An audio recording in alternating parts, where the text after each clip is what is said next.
Donc, on prie pour eux, on rentre. C'est comme ça que je prends mon vol. Je reviens faire le culte 1-2 fois. Je prends mon vol, je rentre. Et quand je reviens, je suis revenu, mais la Bible qu'on m'avait remis, je mangeais la Bible seulement. Je n'arrivais plus à m'en passer de la Bible. Le comex, je ne m'en sortais. Je vais les oreilles qui vendent. Moi, je suis égaré. Donc, tout ce qui m'intéresse, c'était de parler avec un pasteur, de parler avec Dieu, d'être dans la présence de Dieu. Donc, tout ce qui m'intéressait, c'était des choses de Dieu. Tout ce qui n'est pas de Dieu, ça ne m'intéressait plus.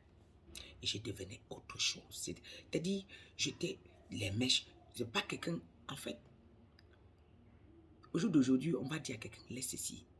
C'est pas quelqu'un qui m'a dépouillé. Premièrement, je me suis dépouillé seul pendant 3 ans. C'est-à-dire que tout ma garde-robe, j'ai d'abord abandonné. J'ai abandonné tout la garde-robe. Les mèches, j'ai livré les mèches en gros. Je vendais, mais moi, je ne mettais pas. Donc, j'ai laissé mes cheveux au vent. Les cheveux naturels comme ça. Le maquillage, j'étais fan des maquillages. Bon, je ne mettais pas trop de maquillage, mais j'achetais trop. Mais c'était là, je ne mettais plus. Et c'est comme ça que quand je monte maintenant en Europe, je commence maintenant la soif de Dieu. Je prie pour les gens. Je n'ai même pas encore fait, je prie pour les gens. Après, quand je retourne, là, je me baptise. Et quand je me baptise, quand j'arrive, je retourne, je viens, je ne vois pas le pasteur là. Je retourne à une autre, le Seigneur me conduit vers un autre. Il est dans un petit truc comme ça. Mon histoire avec Dieu. J'arrive, première fois chez le pasteur là, je le vois en difficulté. Le Seigneur me met à cœur de faire tout ce qu'il a à faire là-bas. Je fais. L'église a commencé à souffrir, il n'avait manque de matériel, rien. J'ai tout fait. Et quand j'ai fait, après j'ai pris mon baptême, je suis rentré. Mon but c'était de sponsoriser les églises. Je savais que non, Dieu m'appelle, comme je peux avoir un peu de mes petites miettes, j'aide les pasteurs quand ça ne va pas.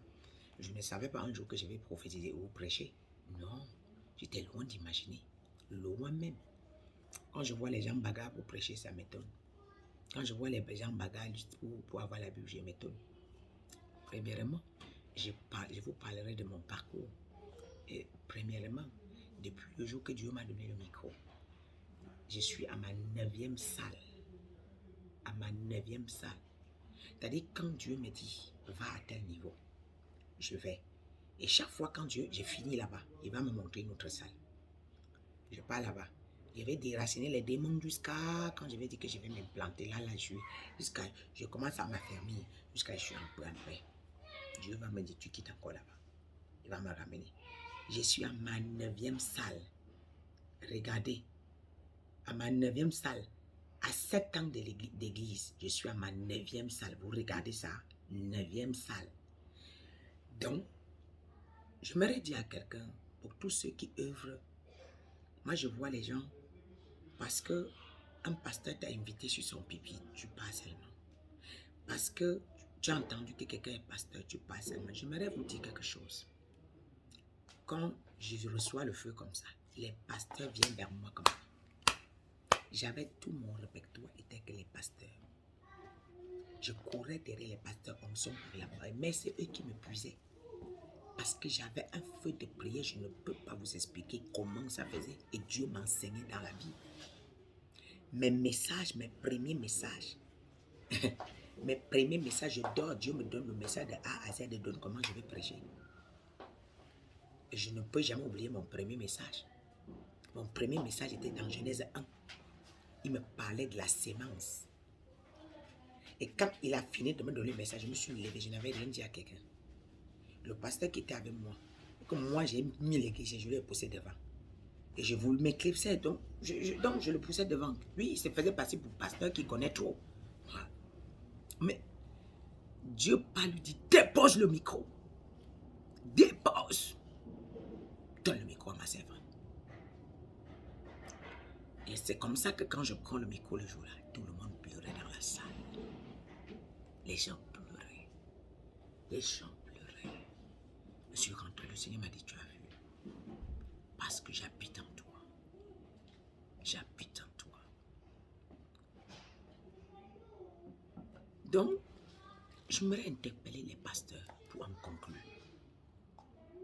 Je suis à ma 9e salle, pas parce que je veux. Je fais selon la... Jésus n'a jamais fait sa volonté. C'est qui tue les chrétiens et les pasteurs. Jésus a toujours fait la volonté de son Père. Quand tu fais la volonté de ton Père, même si tu dis de te coucher dans l'eau, tu te couches. Mais aujourd'hui, nous voulons avoir les pasteurs parce que Dieu nous demande d'avoir les pasteurs, parce que nous voulons avoir des pasteurs pour se faire voir. Parfois, on vous invite dans une église. Vous ne regardez même pas si le pupitre est vrai, juste parce que vous voulez qu'on vous connaisse. Vous voulez qu'il y ait la foule. Justement, on vous donne ce micro pour récupérer ce que vous avez. Et quand vous sortez du pupitre, vous devenez vide.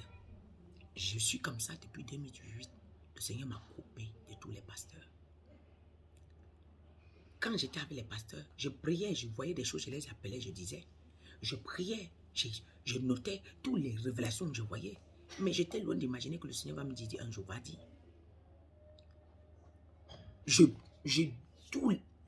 Tout ce que je voulais savoir là, Dieu me montre. Mais ça n'attend pas.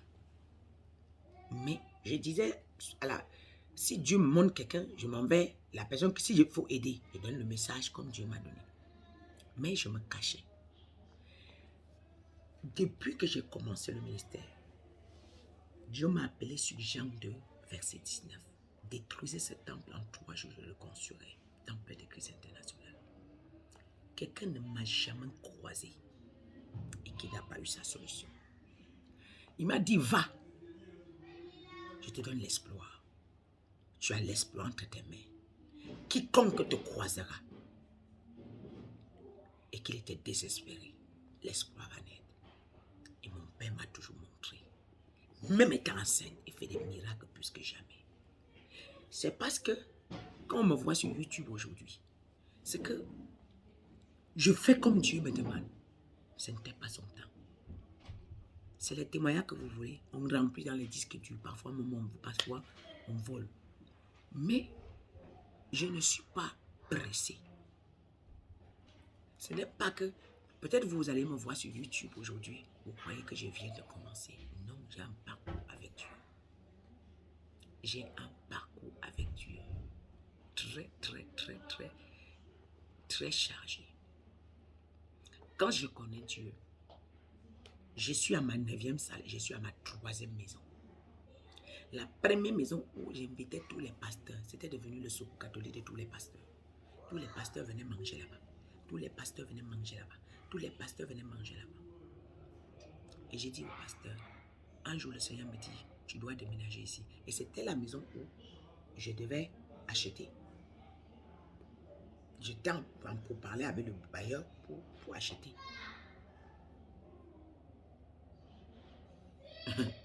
Un matin, le Seigneur me dit, tu quittes. Quitte là-bas. Ne reste plus. Je me dis, mais je vais aller où avec les enfants? Le Seigneur m'avait donné 10 jours, pas plus, 10 jours. Je dis, je vais aller où avec les enfants? Il dit que même si tu vas aller à l'hôtel, je ne veux plus te voir ici après 10 jours. Dieu m'a malassé. Je sors, c'est comme ça qu'il m'envoie un agent immobilier. Hey!